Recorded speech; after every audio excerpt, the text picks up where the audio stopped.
જય સ્વામિનારાયણ વિદ્યાર્થી મિત્રો. પારિમાણિક વિશ્લેષણ એટલે કે ડાયમેન્શનલ એનાલિસિસ આનું ડિસ્કશન આપણે લાસ્ટ લેક્ચર વખતે પૂરું કરેલું છે. આગળ વધીએ છીએ ટોપિક ત્રુટિ, એરર એન્ડ મેઝરમેન્ટ. ટેક્સ્ટબુકનો ટોપિક છે 2.6 સાધનની સચોટતા, ચોકસાઈ અને માપનમાં ત્રુટિ. આપણે પહેલા આ બંને શબ્દો સમજશું, સચોટતા અને ચોકસાઈ કેને કેને કેને કહેવાય, અને ત્યાર પછી જે અગત્યનો ટોપિક છે એ માપનમાં ત્રુટિ. તો સૌથી પહેલા તો આ બે શબ્દ સમજવાનો પ્રયત્ન કરીએ. તમે તમારી રીતે જે કઈ શબ્દમાં લખો એ લખજો. સચોટતા કેને કહેશું અને ચોકસાઈ કેને કહેશું? તો કે જ્યારે કોઈ પણ ભૌતિક રાશિનું આપણે માપન કરીએ એટલે સાચા મૂલ્યની વધુ નજીક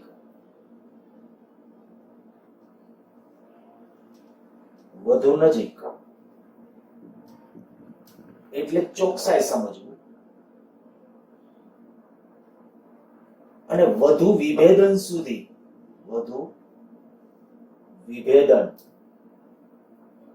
અથવા બીજો શબ્દ કહું સીમા સુધી માપન, એટલે એને કહેવાય સચોટતા. શબ્દો થોડા કદાચ ભારેખમ લાગશે, એક ઉદાહરણથી સમજીએ. માની લ્યો આઈએસટી ઇન્ડિયન સ્ટાન્ડર્ડ ટાઈમ, આપણો અત્યારે ઇન્ડિયન સ્ટાન્ડર્ડ ટાઈમ પ્રમાણે માની લો કે અત્યારે ઓલરેડી 3 કલાક 50 મિનિટ અને 52 સેકન્ડ આટલા વાગ્યા છે. આ ઇન્ડિયન સ્ટાન્ડર્ડ ટાઈમ છે. હવે તમારા પાસે બે ઘડિયાળ છે. માની લો કે ઘડિયાળ 1, એમાં જ્યારે જુઓ છો ત્યારે એની અંદર માપન દેખાડે છે 3 કલાક 49 મિનિટ. માની લો કે એમાં સેકન્ડ કાંટો છે જ નહીં, એમાં સેકન્ડ કાંટો નથી. ઘડિયાળ 2, માની લો કે એ બતાવે છે 3 કલાક 40 મિનિટ 52 સેકન્ડ આટલા પીએમ. અમે બે ઉદાહરણ, ઘડિયાળનું ઉદાહરણ લીધું છે. મેં કીધું ઇન્ડિયન સ્ટાન્ડર્ડ ટાઈમ મીન્સ કે આપણો અત્યારે ઇન્ડિયાનો રિયલ ટાઈમ છે. માની લો કે આટલો છે 3 કલાક 50 મિનિટ 52 સેકન્ડ પીએમ, એટલે બપોરના એટલા વાગ્યા છે. તો તમારા પાસે બે ઘડિયાળ છે. એમાં પહેલું ઘડિયાળ કે જેની અંદર સેકન્ડ કાંટો નથી એ આટલા બતાવે છે 3 કલાક 49 મિનિટ, અને ઘડિયાળ 2 છે એ બતાવે છે 3 કલાક 40 મિનિટ 52 સેકન્ડ આટલા પીએમ. તો આ બે શબ્દો હવે આયા બહુ સ્પષ્ટ થઈ જશે. ચોકસાઈ શું? તો કે સાચા મૂલ્યની વધુ નજીક. સાચું મૂલ્ય આ છે, આની વધુ નજીક કયો છે જવાબ? તો તરત કહી શકશો કે ભાઈ આની વધુ નજીક જો આન્સર જોઈએ તો આ છે 3 કલાક અને 49 મિનિટ. તો આ ઘડિયાળ 1 એની ચોકસાઈ ઘડિયાળ 2 કરતા વધારે છે.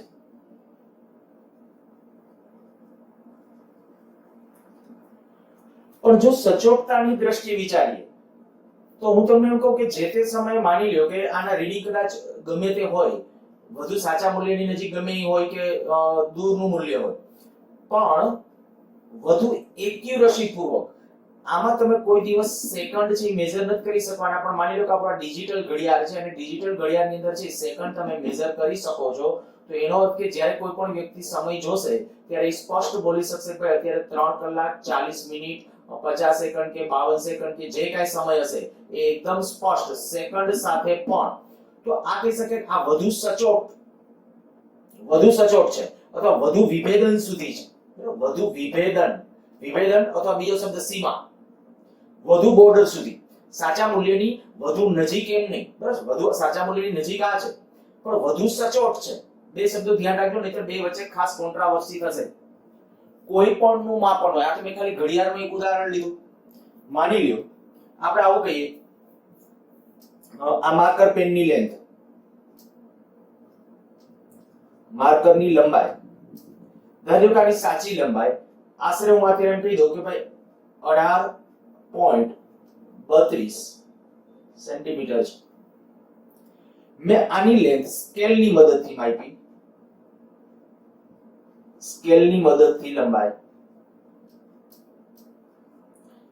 માની લો કે આ સ્કેલની મદદથી એની લેન્થ આવી 18.2 સેન્ટીમીટર.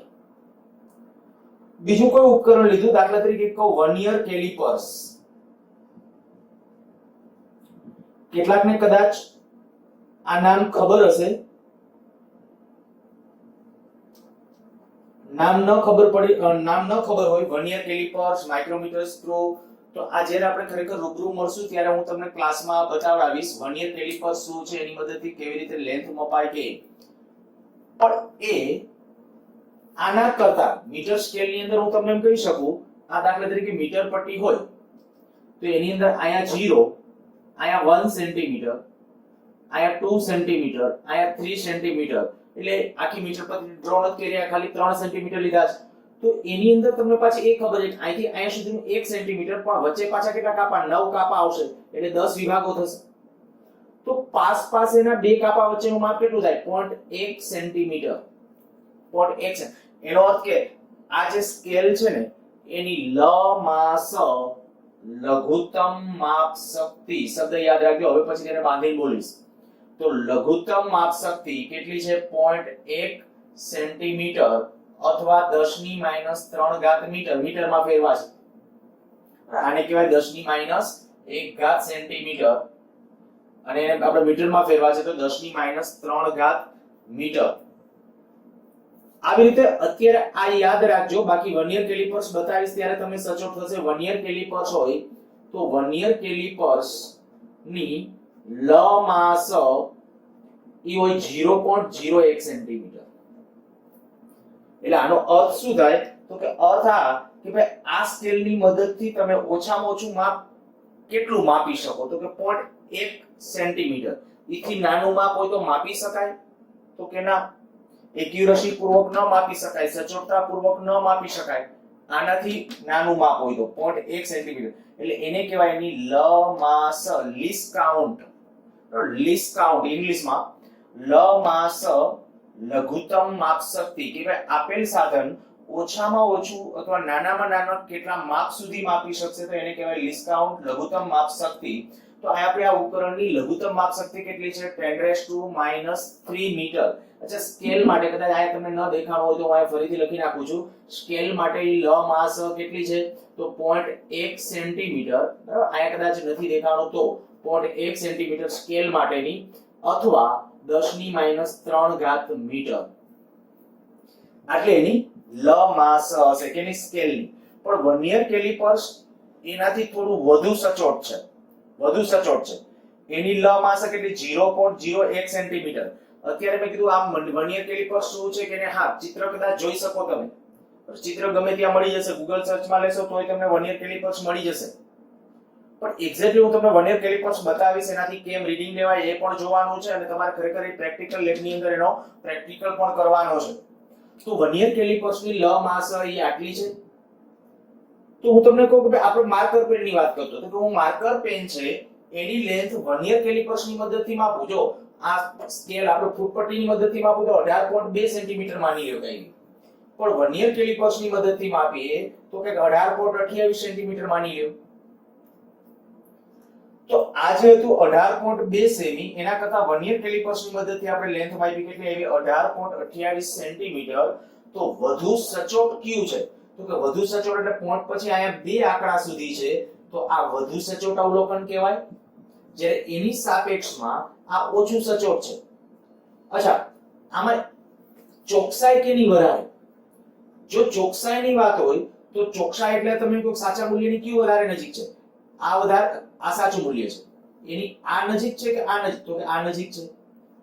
તો અત્યારે વર્નિયર કેલિપર્સ આ બેમાં જે રીડિંગ આપે છે એ પ્રમાણે ચોકસાઈ આની વધારે છે અને સચોટતા વધારે છે.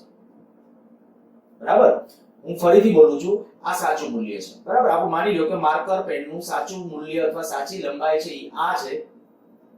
સ્કેલની મદદથી લંબાઈ માપી આવી 18.2 સેન્ટીમીટર. અને વર્નિયર કેલિપર્સની મદદથી દાખલા તરીકે લંબાઈ એવી 18.28 સેન્ટીમીટર, તો સાચા મૂલ્યની નજીક આન્સર કયો છે? તો કે 18.28. તો એમ કહેશું ભાઈ ચોકસાઈ આની વધુ છે, આની ચોકસાઈ વધુ. અચ્છા, વળી તમે એ કયો કે વધુ ડીપમાં, વધુ સીમા સુધી કોણ? તો કે ઈ યાદ છે અવલોકન. આમાં તો પોઈન્ટ પછીનો એક જ આંકડો મપાય છે, જ્યારે આમાં પોઈન્ટ પછીના બે આંકડા સુધી માપી શકાય છે. તો અહીંયા તમે કહી શકશો કે ભાઈ આની સચોટતા અને ચોકસાઈ બે આના માટે વધુ છે. એટલે વર્નિયર કેલિપર જો દરેક વખતે લો ઈ તમને આપ્યું હોય ત્યારે ખબર પડે કે કોણ કેટલું કેવું માપન આપે છે એના ઉપરથી. એટલે દરેક વખતે આપણે એમ કહીએ કે ભાઈ એવું વિચારી નહીં રાખવાનું વર્નિયર કેલિપર્સ છે તો એની ચોકસાઈ વધુ જ હોય. એની અંદર પણ ત્રુટિ આવી શકે, એ ત્રુટિ વખતે આપણે પછી ડિસ્કશન કરીશું. આ એક સાથે સાથે વાત કરી દઉં કે ભાઈ માઇક્રોમીટર સ્ક્રૂ ગેજ, બરાબર? આ પણ તમને ત્યાં લેબમાં તમે જોશો અને આપણે ક્લાસની અંદર પણ જોશું. માઇક્રોમીટર સ્ક્રૂ ગેજ, અત્યારે ખાલી તમારે એની ઇમેજ જોવી હોય તો તમે ગૂગલ સર્ચ ની અંદર ખાલી માઇક્રોમીટર સ્ક્રૂ ગેજ આવું બોલશો તો પણ તમે માઇક્રોમીટર સ્ક્રૂ ગેજ જોઈ શકશો. તમને એમાં બીજી ખબર નહીં પડે એની લ માં સ કે ઈ કેટલું છે. તો લ માં સ માટે શું કામ કેવી રીતે નક્કી થાય એના રૂલ્સ છે. તો 0.001 સેન્ટીમીટર, આને મીટરમાં લખો તો આવશે 10 ની -4 ઘાત મીટર, અને આને મીટરમાં લખશો તો આવશે 10 ની -5 ઘાત મીટર. તો આ છે એની લઘુત્તમ માપ શક્તિ. સારું, આપણે અત્યારે ટોપિક આ છે આપણો ડિસ્કશન નો, પણ વધારામાં મેં એક આ કહી દીધું છે કે આ નોંધ કરીને ગમે તે જગ્યાએ લખી નાખજો. સ્કેલ હોય તો એની લઘુત્તમ માપ શક્તિ કેટલી હશે? હંમેશા લ માં સ, લીસ્ટ કાઉન્ટ, બરાબર? લ માં સ આપણે બોલશું અને ફૂલ ફોર્મ શું કીધું? લઘુત્તમ માપ શક્તિ.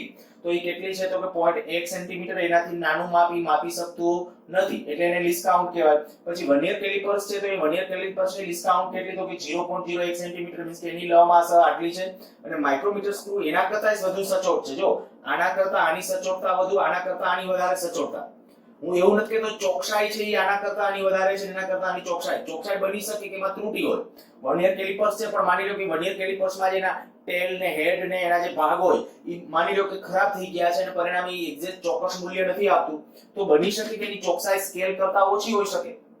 આમાં જો એમ કહું કે દાખલા તરીકે વર્નિયર કેલિપર્સની મદદથી માની લો કે લેન્થ માપીની આવી 18.92 સેન્ટીમીટર, તો શું કહેશો? 18.92 સેન્ટીમીટર આ વધારે 18.32 ની નજીક વધારે કોણ છે? આ છે કે 18.92?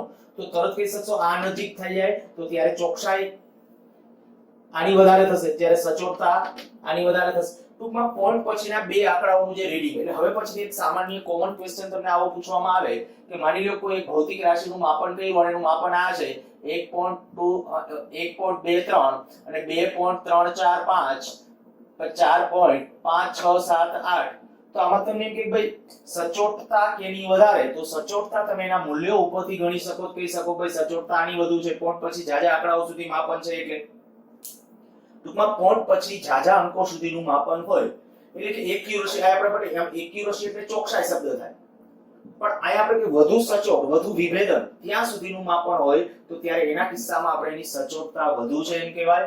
ચોકસાઈ માટે તો આપણે જોવું પડશે કે ભાઈ સાચા મૂલ્યની કોણ વધારે નજીક છે તે. તો માની લો કે આ બે શબ્દો તમને સમજાઈ ગયા હશે, સચોટતા અને ચોકસાઈ, બરાબર? આવું કોઈ પણ મૂલ્ય ઉપાડી શકાય અને આમાં હું ચોક્કસ આટલું કહી શકું ભાઈ આના કરતાં આની સચોટતા અને આના કરતાં આની સચોટતા વધુ છે, કારણ કે આ પોઈન્ટ પછી એક જ આંકડો સચોટ રીતે આપશે, આ પોઈન્ટ પછી બે આંકડા આપશે, આ પોઈન્ટ પછી ત્રણ આંકડા આપશે.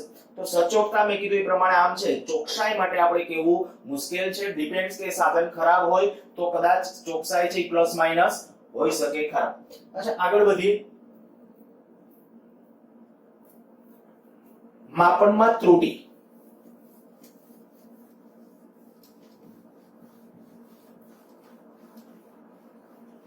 આપણે ખાસ ત્રુટિ રિલેટેડ દાખલા જ્યારે નીટ કે જીની અંદર પારિમાણિક વિશ્લેષણ અને બીજો એક જે ટોપિક આપણે કે જે અગત્યનો ટોપિક ગણાય એ ત્રુટિ વાળો, તો ત્રુટિ રિલેટેડ વસ્તુઓ છે એ વધારે પાછી સારી રીતે કન્સિડર કરવાની છે. આગળ વધીએ. માપનમાં ત્રુટિ. ત્રુટિ એટલે શું? તો આપણે કહી શકાય કે ભાઈ માપનમાં અચોકસાઈ.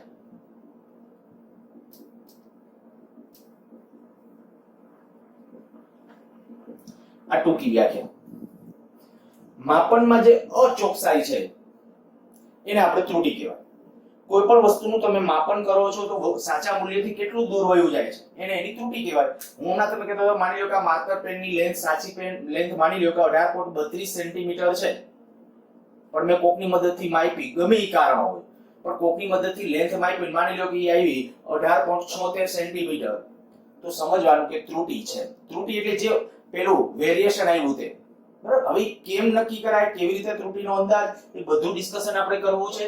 પણ એના માટે પહેલા જે આપણે કહીએ કે ભાઈ ત્રુટિના મુખ્ય બે પ્રકારની અંદર એક કહેશું આપણે ભાઈ વ્યવસ્થિત ત્રુટિ, એક વ્યવસ્થિત ત્રુટિ, અને બીજું કહેશું અવ્યવસ્થિત ત્રુટિ.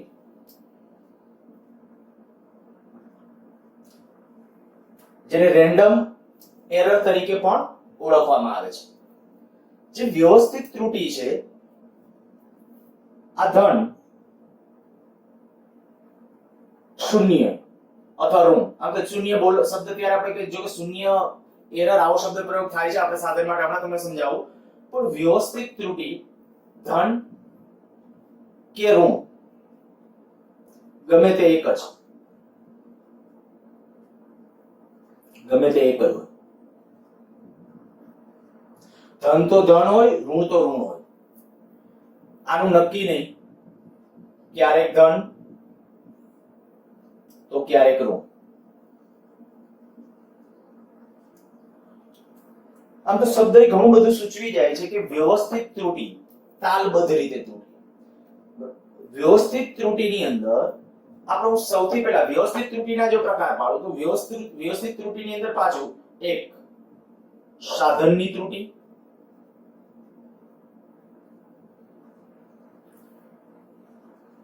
ખાસ સાધનની ત્રુટિ પછી વાત આવે તો પ્રયોગ ટેકનિકની પરિણામે મળતી ત્રુટિ, પ્રયોગ ટેકનિક ને લીધે મળતી ત્રુટિ,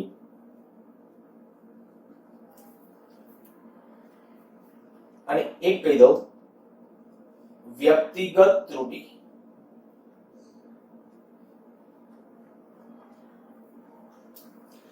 વ્યવસ્થિત ત્રુટિની અંદર આપણા ત્રણ આના કારણો હોઈ શકે. ખાલી એક એક ઉદાહરણ સાથે સમજીએ, આરામથી એમને તમને સમજાઈ જશે. સાધનની ત્રુટિ, ઓકે, વ્યક્તિગત ત્રુટિમાં આપણે શું કીધું કે આ ત્રુટિ છે ને કાં તો હંમેશા ધન હોય કાં તો હંમેશા ઋણ હોય.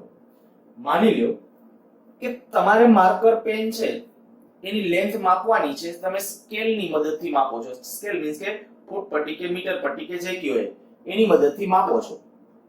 પણ માની લ્યો કે એ જે સ્કેલ છે એનું કેલિબ્રેશન જ્યારે થયું હશે, કેલિબ્રેશન એટલે શું, એના ઉપર જે પેલા અંકન કર્યું એને એનું કેલિબ્રેશન કહેવાય. અંકન એટલે કે આ માપ, આ જે એના ઉપર આ જે કાપા કર્યા હોય તે, આ જે કાપા છે માની લો કે આ 0, અહીંયા 1, પછી એકદમ અહીંયા 2 સેન્ટીમીટર, તો આ જે કાપા કરેલા છે એનું કેલિબ્રેશન કર્યું કહેવાય. હું અહીંયા આ કહું છું, માની લો કે આ જે કેલિબ્રેશન જ્યારે આનું થયું ત્યારે બાય મિસ્ટેક કંઈક આવું થઈ ગયું, અથવા કંપનીનો ફોલ્ટ આવો છે આ સ્કેલ બનાવતી વખતે કે જે આપણા જે સ્ટાન્ડર્ડાઇઝ નોર્મ છે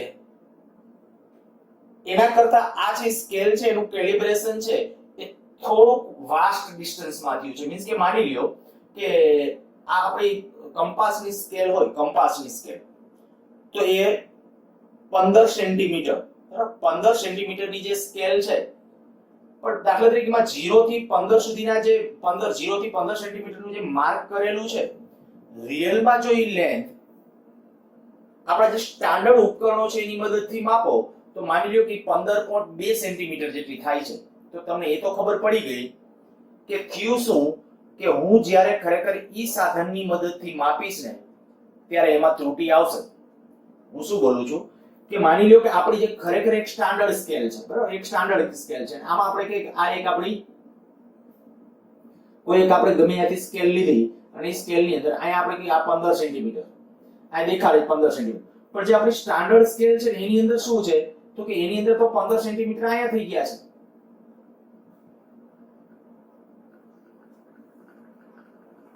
આ સ્ટાન્ડર્ડ સ્કેલ કહું છું ખાલી સમજવા માટે, બરાબર. તો આ જે સ્ટાન્ડર્ડ સ્કેલ છે એમાં 0 નો કાપો અહીંયા છે અને 15 નો કાપો અહીંયા છે. તો આ તો એનો અર્થ એવો થયો કે ભાઈ આ કાયમી 2 mm જેટલું વધારે 0.2 સેન્ટીમીટર અથવા 2 mm, અહીંયા આપણે આ બે કાપા મેં કીધું બે કાપા દાખલા તરીકે માની લો આની વચ્ચે અહીંથી અહીં સુધીમાં બે કાપા છે.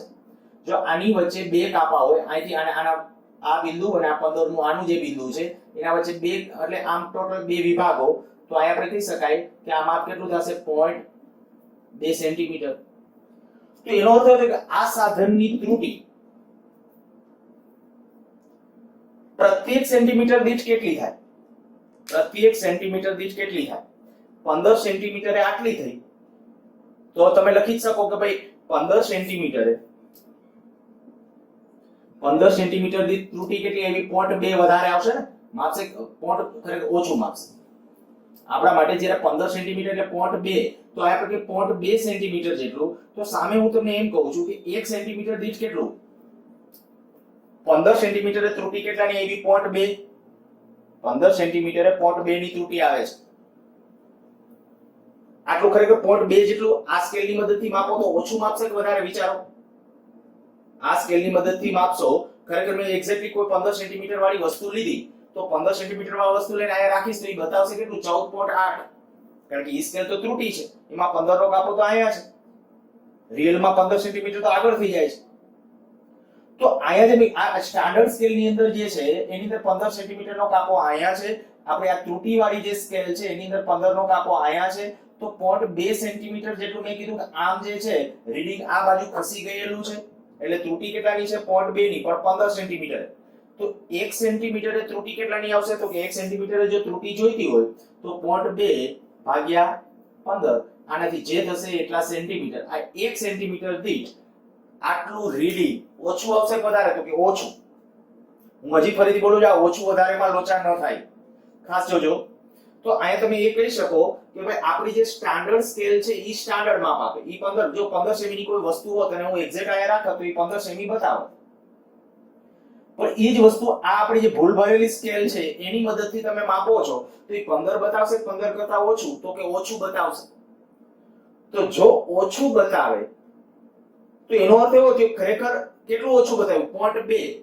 તો ઈ 0.2 છે ને ઈ 15 સેન્ટીમીટર દીઠ ત્રુટિ થઈ. તો 1 સેન્ટીમીટર દીઠ કેટલી? તો કે 0.2 ભાગ્યા 15, એટલે 1 સેન્ટીમીટર દીઠ ત્રુટિ. એનો અર્થ કે પ્રત્યેક 1 સેન્ટીમીટર દીઠ છે ને ઈ આટલું ઓછું માપ માપશે. તો તમારે શું કરવું પડે? તો જ્યારે કોઈ પણ રીડિંગ લેવાઈ જાય, દાખલા તરીકે મેં કોઈ વસ્તુ આ સ્કેલની મદદથી માપી, આ સ્કેલની મદદથી મેં કોઈ વસ્તુની લેન્થ માપી અને લેન્થ આવી 3 સેન્ટીમીટર, તો તરત જ તમારે શું કરવાનું? કેટલું ઓછું મપાણું હશે? તો કે પ્રત્યેક 1 સેન્ટીમીટર દીઠ આટલું ઓછું મપાણું હશે. પ્રત્યેક 1 સેન્ટીમીટર દીઠ આટલું ઓછું મપાયેલું છે. તો 3 સેન્ટીમીટર દીઠ કેટલું ઓછું મપાયું? તો આના ગુણ્યા 3. આના ગુણ્યા 3 કરશો એટલે 3 એટલે 0.5 ભાગ્યા 0.2 ભાગ્યા 5 આટલું હશે.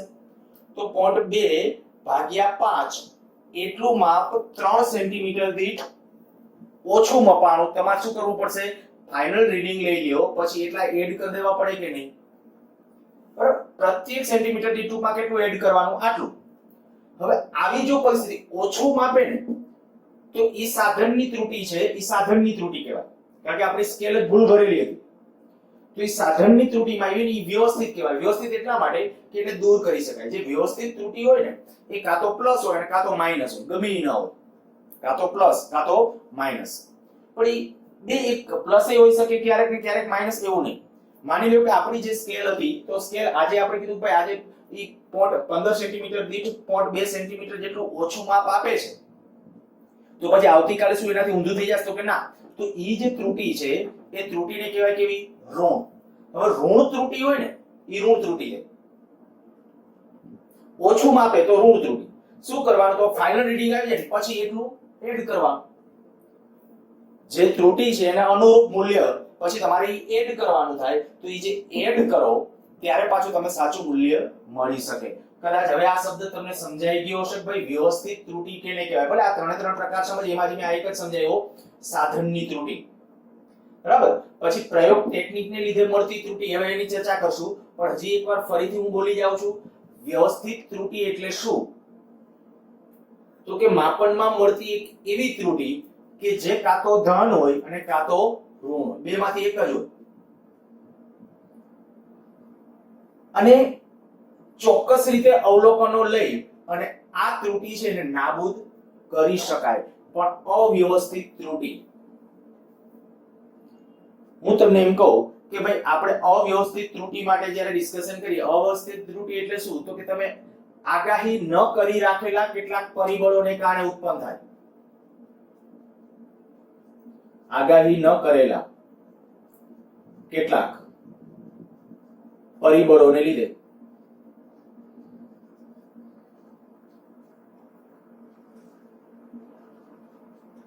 ઉદ્ભવતી ત્રુટિ. ખાસ ધ્યાન રાખજો, તમે જે અગાવી પૂર્વથી વિચારી ન રાખો. હું તમને એમ કહું ચાલો તમને એક પેન્ડુલમ આપી દો. પેન્ડુલમ એટલે શું? તો કે દોલક, એક દોરી, છત સાથે દોરી બાંધી દેવાની અને એના છેડે એક ગોળો બાંધી દો અને એને ઉર્ધ્વ તલમાં દોલનો આપો, એનો આવ્રતકાળ નક્કી કરવો છે. શું બોલું છું? આવ્રતકાળ. હવે આવ્રતકાળનો અર્થ શું થાય? તો કે એક દોલન પૂર્ણ કરવા લાગતો સમય. તો અહીંથી આમ કરીને આયા પહોંચે, અહીંથી આમ જઈ અને આયા આવે, એના માટેનો સમય તમારે નોંધવો છે. માની લ્યો કે ઈ આવર્તકાળ તમે નોંધવાનો પ્રયોગ કરો છો. હવે પ્રયોગ કરો છો એ વખતે એકાએક બારી ખુલ્લી છે અને પવનનું ઝાપટું આવે અને તમારા દોલનો જ્યાંથી આમ થતા હતા કે આમ થઈ ગયું આડા રેન્ડમ, તો ઈ આપણે કહી શકાય આપણે આગાહી નહોતી કરી રાખેલી. એવા કેટલાક પરિબળો છે.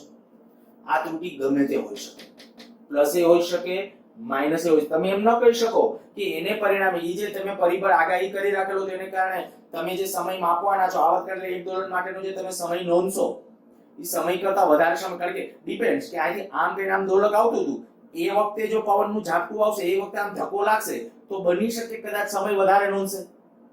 પણ માની લો કે અહીંથી આમ દોલક જાતું હતું, અહીંથી આમ જ્યારે જાય છે એ વખતે પવનનું ઝાપટું એવું તો ઝડપથી કદાચ ગયું એવું લાગશે.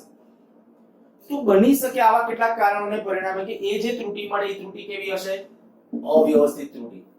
ધ્યાન રાખજો, અવ્યવસ્થિત ત્રુટિ છે તમારે દૂર કરવી હોય ને તો એનો રસ્તો વધુ સંખ્યાના અવલોકનો. આ બધા મુદ્દાઓ એમસીક્યુ માટે, કન્સેપ્ચ્યુઅલ એમસીક્યુ માટે ધ્યાન રાખજો. મેં એટલે આમ લખ્યું છે, બાકી ટેક્સ્ટ બુકમાં તમને વાંચવા તો મળશે જ. હું તમને ભેદ પાડીને એક્ઝેક્ટ તમારા મગજમાં બેસે એટલા માટે આવો પ્રયત્ન કર્યો છે. આ ક્યારેક ધન છે તો ક્યારેક ઋણ છે. આ ગમે તે એક જ હોય. એક વખત ધન હોય તો કાયમી ધન જ હોય, એક વખત ઋણ હોય તો ઋણ જ હોય. સ્કેલ છે તો સ્કેલની મદદથી તમે માપન કરો છો તો આજે વધારે માપશે, કાલે વધારે જ માપશે, પરમ દિવસે વધારે જ માપશે. તો એ કાયમી ત્રુટિ છે એ પોઝિટિવ કહેવાય. જો ઓછું માપે તો ત્રુટિ નેગેટિવ કહેવાય. અને નેગેટિવ ત્રુટિ હોય શું કરાય? અંતિમ અવલોકન લીધા પછી પ્લસ કરી નાખવાનું. અને જો પોઝિટિવ ત્રુટિ છે તો અંતિમ અવલોકન લીધા પછી એટલું બાદ કરી નાખવાનું. અચ્છા, તો હવે જે વાત કરીએ છીએ ભાઈ આ ગમે તે હોઈ શકે, ધન કે ઋણ, આ કોઈ એક જ હોય, પણ આ ક્યારેક ધન હોય ક્યારેક ઋણ હોય. આ કેને કારણે ઉત્પન્ન થાય? તો કે આગાહી ન કરેલા પરિબળોને કારણે. આ તો કે આ કારણો સાધનની ત્રુટિ હોઈ શકે, પ્રયોગની ટેકનિક હોઈ શકે, વ્યક્તિગત ત્રુટિ, જે આ બે સમજાવું છું. પણ જો આને નાબૂદ કરવી હોય તો આને નાબૂદીનો રસ્તો તો કે નાબૂદી તો નહીં, સંપૂર્ણ નાબૂદ ન કરી શકાય. આવી ત્રુટિ સંપૂર્ણ નાબૂદ કરી શકાય નહીં.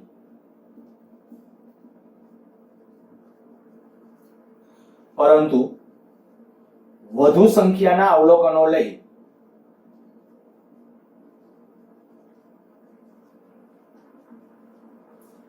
મિનિમાઇઝ કરી શકાય,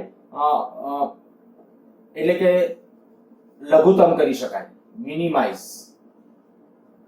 બરાબર, મિનિમાઇઝ કરી શકાય. શક્ય એટલી ઘટાડવાનો પ્રયત્ન, પણ વધુ સંખ્યાના અવલોકનો લઈને. આવું શું કામ? વધુ સંખ્યાના અવલોકનો લઈને શું કામ થઈ શકે એ આપણા નેક્સ્ટ લેક્ચર વખતે આપણે ભણવાના છીએ કે વધુ સંખ્યાના અવલોકનો લેવાથી કેવી રીતે ફાયદો થાય. પણ અત્યારે એક ક્વેશ્ચન લગભગ નીટની અંદર પૂછાઈ ગયેલો ક્વેશ્ચન છે. તમને એમ કે દાખલા તરીકે ચાલો સાદા લોલકના આવર્તકાળ માપવાના પ્રયોગમાં જ્યારે 25 દોલનોનો સમય નોંધી અને આવર્તકાળ નોંધવામાં આવે છે તો ત્રુટિ x મળે છે. હું ફરીથી બોલું છું, આવર્તકાળ માપવો છે. આવર્તકાળ માપવાના પ્રયોગમાં 25 દોલનો માટેનો સમય અથવા 25 દોલનો પર એમ માનીએ કે 25 અવલોકનો લેવામાં આવે છે અને એનું સરેરાશ લઈ અને ત્રુટિ નક્કી કરવામાં આવે તો x જેટલી ત્રુટિ મળે છે. પણ હવે એમ કહો 25 અવલોકનને બદલે માની લ્યો કે 100 અવલોકનો લઈએ. શેના? આવર્તકાળ નક્કી કરવાના. 100 વખત અહીંથી આમ જાય, એક જણાએ અવલોકન લીધું, પછી બીજાને કે ભાઈ તું અવલોકન લે, ત્રીજાને, આ બધા 100 એ 100 જણા અવલોકન લે, એનું સરેરાશ લઈએ તો અવલોકનોની સંખ્યા કેટલા ગણી થઈ? પહેલા કિસ્સામાં 25 હતી, બીજા કિસ્સામાં કેટલા ગણી? 4 ગણી, 100 થઈ. તો જો 4 ગણી સંખ્યા થઈ ને તો ત્રુટિ ચોથા ભાગની થાય. એટલે પહેલા ત્રુટિ x આવતી હોય તો હવે ત્રુટિ કેટલી આવશે? x/4. ખાસ મગજમાં રાખજો. સારું, આની વાત મેં પહેલા કરી નાખી છે. અવ્યવસ્થિત ત્રુટિ ફરીથી બોલી જાવ છું એકવાર. આ ક્યારેક ધને હોઈ શકે, ક્યારેક ઋણે હોઈ શકે. કેને કારણે છે? તો આગાહી ન કરેલા કેટલાક પરિબળોને કારણે. આને સંપૂર્ણ નાબૂદ ન કરી શકાય, પરંતુ વધુ સંખ્યાના અવલોકનો લઈ અને મિનિમાઇઝ કરી શકાય. અચ્છા, અહીંયા જે વાત છે વ્યવસ્થિત ત્રુટિ, તો વ્યવસ્થિત ત્રુટિ કેવી હોઈ શકે? તો કે ધને હોઈ શકે, વ્યવસ્થિત ત્રુટિ ઋણે હોઈ શકે, કોઈ પણ હોઈ શકે, ધન કે ઋણ. પર ધન તો ધન હશે અને ઋણ તો ઋણ હશે, એ ખાસ ધ્યાન રાખજો. એકવાર ધન હશે તો બીજી વારે ધન જ હશે, ત્રીજી વારે ધન જ હશે. અને એનું ઉત્પન્ન થવાનું કારણ શું? કે સાધનની ત્રુટિ, પ્રયોગની ટેકનિક અને વ્યક્તિગત ત્રુટિ. સાધનની ત્રુટિની વાત કરી, દાખલા તરીકે પ્રયોગની ટેકનિકની ત્રુટિ, પ્રયોગ કરવાની ટેકનિક. માની લ્યો આપણે બોડીનું ટેમ્પરેચર માપવું છે, એના માટે પેલું પારાવાળું થર્મોમીટર આવે, પારાવાળું થર્મોમીટર. એ થર્મોમીટરનો આપણે ઉપયોગ કરીએ. હવે ઘણી વખત કદાચ તમે જોયું હોય તો કેટલાક છે એ આવે ટેકનિક કે ભાઈ થર્મોમીટરને આમ બગલમાં દાબી દે અને થોડી વાર માટે રાખે, પછી અવલોકન લે. આ એક ટેકનિક, પ્રયોગ પદ્ધતિ. પ્રયોગ કર્યો કહેવાય, રીડિંગ લીધું. નેક્સ્ટ કોઈ એવું કર્યું, ભાઈ જીભ નીચે રાખી, જીભ નીચે થર્મોમીટરને રાખ્યું અને થોડી વાર પછી એનું અવલોકન લીધું. તો તમને એ તો ખબર પડે જ કે આયા જે બગલમાં દબાવ્યાથી જે રીડિંગ મળશે એ રીડિંગ ખરેખર શું છે? તો કે એક્ઝેક્ટ શું સાચું રીડિંગ છે? તો કે ના, કારણ કે એ તો આપણી સ્કિનનું ટેમ્પરેચર મળશે. જ્યારે બોડીનું ઇન્ટરનલ ટેમ્પરેચર જે તમારે માપવું છે તો જીભ નીચે રાખવાથી વધુ સારી તો એ ટેકનિક થઈ. પણ હવે તમે મેં કીધું એ પ્રમાણે કે જે બગલમાં રાખી અને જ્યારે માપન લેશો ત્યારે જે રીડિંગ આવશે એ ઓછું આવશે. ઓછું એ ત્રુટિ, જે સાચું મૂલ્ય છે એનાથી દૂર છે, તો એ અચોકસાઈ થઈ. અને અચોકસાઈ કેને કારણે ઉત્પન્ન થઈ ગઈ? તો કે પ્રયોગની ટેકનિકને કારણે. ગમે તે જે ટેકનિક છે એ ટેકનિક મેં કીધું એ પ્રમાણે બહુ અગત્યની છે. બરાબર, ટેકનિક છે એ યોગ્ય ટેકનિકનો ઉપયોગ કરો તો યોગ્ય પ્રકારનું સાધન હોય તો આ ત્રુટિ છે એ નાબૂદ કરી શકાય. અચ્છા, વ્યક્તિગત ત્રુટિ. આમાં પણ એક વ્યક્તિગત એટલે કેટલીક જેને કહેવાય ને કે માનસિકતા, વ્યક્તિની પોતાની એવી અવલોકનો લેવાની કુટેવ, ટેવ તો ન બોલું પણ કુટેવ, તો એને કારણે ક્યારેક આયા આપણે કહી શકીએ કે એવી ત્રુટિ આવી શકે. માની લ્યો હું અત્યારે એમ કહું કે ભાઈ ચાલો જુઓ કે ભાઈ કેટલા વાગ્યા છે. હવે માની લ્યો કે મારી અત્યારે આ સામેની એક દિવાલ છે, એ જગ્યાએ એક ઘડિયાળ છે, બરાબર. અચ્છા, તમને એ નહીં દેખાય એટલે હું માની લઉં કે અહીંયા ઘડિયાળ છે, આ જગ્યાએ એક ઘડિયાળ છે. ઘડિયાળ નાની છે પ્રમાણમાં, હું માની લઈ કે ભાઈ ઘડિયાળ પ્રમાણમાં નાની છે. અને એ જ્યારે ઘડિયાળનો કાંટો છે એ સતત આપણને ખબર છે કે ભાઈ કેને તો કે ડાયલ ઉપર ઘડિયાળનો કાંટો થોડો આમ ઉપર હશે, ઉપસેલો. એટલે ઉપસેલો મીન્સ કે થોડો આમ, ડાયલને કઈ ચિપકેલો નહીં હોય. જે ડાયલ છે આપણું ઘડિયાળનું એને ચિપકેલો નહીં હોય, થોડો આમ હશે, થોડો આમ રહીને આમ મૂવમેન્ટ કરતો હશે. હવે એ વખતે ખરેખર જો સાચી ટેકનિક હોય તો મારે કઈ કાયદેસર આમ જ કરવું પડે. એક્ઝેક્ટ આમ શિરોલંબ લઈને હું અવલોકન લઉં ને તો વધુ સાચું મળે. પણ હું આમ ક્રોસમાં ઊભો રહીને એમ કહું, આમ ત્રાસો ઊભો રહીને આમ માપું કે અહીંથી આમ જોઉં કે ભાઈ હા, તો ઈ જે હું માપન કરીશ ત્યારે મને શું દેખાશે? તો કે કાંટો છે રિયલમાં માની લો 12 ઉપર હોય ને તો 12 ને બદલે કદાચ 12 પછીના એકાદ બે કાપા પછી દેખાશે, કારણ કે જેમ ક્રોસમાં જઉં છું એટલે. તો એ જે કીધું ને એ વ્યક્તિગત, વ્યક્તિની પોતાની અણાવડત, વ્યક્તિને નથી ખબર પડતી અથવા વ્યક્તિ પોતે વેઠ ઉતારે છે, એને પરિણામે જે ત્રુટિ છે ને એ ત્રુટિને કહેવાય વ્યક્તિગત ત્રુટિ. આમાંથી આટલું જ યાદ રાખજો. એક મેં સૌથી પહેલા તમને સમજાવ્યું લમાસ, લઘુત્તમ માપ શક્તિ કેને કહેવાય એનું આપણે ડિસ્કશન કર્યું. તો એ લઘુત્તમ માપ શક્તિ એના માટે મેં તમને લખ્યું હતું કે ભાઈ સ્કેલ હોય, વર્નિયર કેલિપર્સ હોય કે માઇક્રોમીટર, સ્ક્રૂ ગેજ હોય, તો એની લઘુત્તમ માપ શક્તિનું ડિસ્કશન કરી ગયા. પછી ત્રુટિ શરૂ કરી અને ત્રુટિના બે પ્રકાર. આ ત્રુટિ ધન કે ઋણ ગમે તે એક જ હોય, ધન હોય તો ધન જ હશે, ઋણ હોય તો કાયમી ઋણ જ હોય. આને નાબૂદ કરી શકાય, બરાબર. આ ત્રુટિનું કારણ છે એ તો કે આવી ટેકનિકો જે જુદી જુદી છે, સાધનની ત્રુટિ ને બધું, અને આ પણ વ્યવસ્થિત રીતે છે તમારી રીતે લખજો. સારું, નેક્સ્ટ વધુ આવતા લેક્ચરમાં